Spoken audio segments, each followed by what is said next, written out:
తెలంగాణ రాష్ట్ర ప్రయోజనాల కోసం, అట్లాగే విభజన చట్టంలో పొందుపరిచిన హక్కుల కోసం ఈ రెండు అంశాలపైన దేశ ప్రధాని శ్రీ నరేంద్ర మోడీ గారిని అట్లాగే హోంశాఖ మార్చులు అమిత్ షా గారిని కలిసి రాతపూర్వకంగా రిప్రజెంటేషన్ ఇవ్వటమే కాకుండా ప్రత్యేకంగా కూడా వారికి రిక్వెస్ట్ చేస్తూ కొన్ని అంశాలు వారి దృష్టి తీసుకొచ్చాం.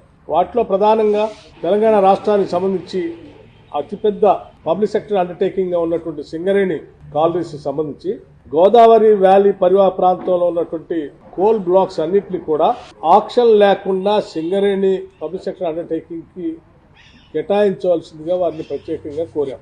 అట్లాగే ప్రతి రాష్ట్రంలో కూడా ఒక Indian institute of management IIM సంబంధించి ఆనాటి పార్లమెంట్లో అప్పటి ప్రధానమంత్రి మన్మోహన్ సింగ్ గారి నాయకత్వంలో కొన్ని హామీలు ఇచ్చారు. తెలంగాణ రాష్ట్రానికి కూడా ఒక ఐఐఎంని ఇంకా 10 సంవత్సరాల క్రితం రాలేదు, దయచేసి దాన్ని కూడా శాంక్షన్ చేయమని కోరాం. అట్లాగే ఆనాటి విభజన కంటే ముందు రాష్ట్రానికి సంబంధించిన ఐటీఐఆర్ ప్రాజెక్ట్ పెద్ద ఎత్తున ఉపయోగపడే కార్యక్రమంలో భాగంగా తెలంగాణ రాష్ట్రానికి ఆనాటి ప్రభుత్వం శాంక్షన్ చేసింది. 2014 తర్వాత టీఆర్ఎస్ పార్టీ ప్రభుత్వాన్ని ఏర్పాటు చేసి 10 సంవత్సరాలు దాని గురించి పట్టించుకోకుండా గాలికి వదిలేయటం వల్ల ఐటీఐఆర్ ప్రాజెక్టు మేము కోల్పోయాం. దాన్ని తిరిగి పునరుద్ధరించి తెలంగాణ రాష్ట్రానికి ఇవ్వాల్సిందిగా కూడా ప్రత్యేకంగా కోరాం. అట్లాగే విభజన చట్టంలో పొందుపరిచినటువంటి రైల్వే కోచ్ ఫ్యాక్టరీకి సంబంధించి కాజీపేట్ రైల్వే కోచ్ ఫ్యాక్టరీకి సంబంధించి ప్రత్యేకంగా వారికి గుర్తు చేసి దీన్ని కూడా మంజూరు చేయవలసిందిగా కోరాం.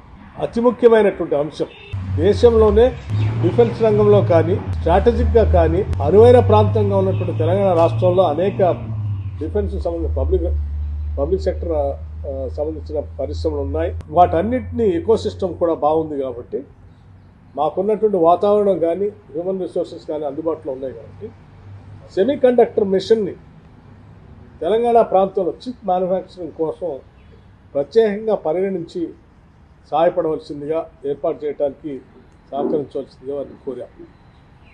అలాగే పేదవాళ్లకు సంబంధించి రాబోయే 5 సంవత్సరాల్లో 25 లక్షల ఇళ్లకు మంజూరు చేయవలసిందిగా కూడా వారిని కోరాం.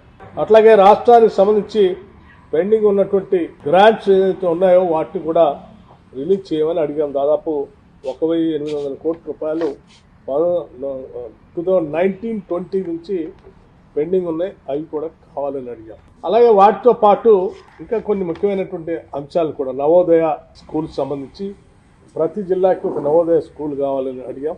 అట్లాగే కస్తూర్బా పాఠశాలలు కావాలని అడిగాం. కుసుమ్ స్కీమ్లో లేకపోతే ఇంకొక స్కీమ్లో సోలార్ ఆల్టర్నేటివ్ ఎనర్జీకి సంబంధించి తెలంగాణ రాష్ట్రం కొత్తగా ఎనర్జీ పాలసీతో ముందుకు వస్తూ ఉంది. సాధ్యమైనంత మేరకు పెద్ద ఎత్తున కేంద్ర ప్రభుత్వం ఎనర్జీలో మమ్మల్ని గట్టిగా ప్రోత్సహించడానికి కావాల్సిన సహాయ సహకారాలు అందించమని కూడా వారిని ప్రత్యేకంగా కోరాం. అట్లాగే డిఫెన్స్ ల్యాండ్ సంబంధించి గతంలో కలిసినప్పుడు ముఖ్యమంత్రి గారు మేము కలిసినప్పుడు ల్యాండ్స్ ఎలివేటెడ్ కారిడార్ నిర్మించుకోవడం కోసం వారు అప్పుడు అడిగితే వాటిని పరిగణలోకి ఇచ్చి శాంక్షన్ చేసినందుకు వారు కూడా ధన్యవాదాలు చెప్తూ మిగతా డిఫెన్స్ ల్యాండ్ సంబంధించి కూడా ఎక్స్చేంజ్ కింద మాకు కొంత ఇవ్వాల్సిందిగా వారిని కోరాం. వాటితో పాటు రాష్ట్రానికి సంబంధించిన ఐపీఎస్ ఆఫీసర్ క్యాడర్ స్ట్రెంత్ పెంచుకోవడానికి కావాల్సినటువంటి సంఖ్యను కూడా కావాలని చెప్పి వారిని కోరటం జరిగింది. అట్లాగే విభజన చట్టంలో పొందుపరిచినటువంటి షెడ్యూల్ 9th, 10th ఉన్నటువంటి పెండింగ్ అంశాలు కూడా సాధ్యమైనంత వరకు మేము మా ప్రయత్నంలో వాటి పరిష్కారం కోసం ప్రయత్నం చేస్తాం. అట్లాగే అవసరమైనప్పుడు కేంద్ర ప్రభుత్వం నుంచి మీరు కూడా ప్రత్యేక చొరవ చూపించి తెలంగాణకి న్యాయం జరిగేటట్టుగా చూడవలసిందిగా వారిని విజ్ఞప్తి చేశాం.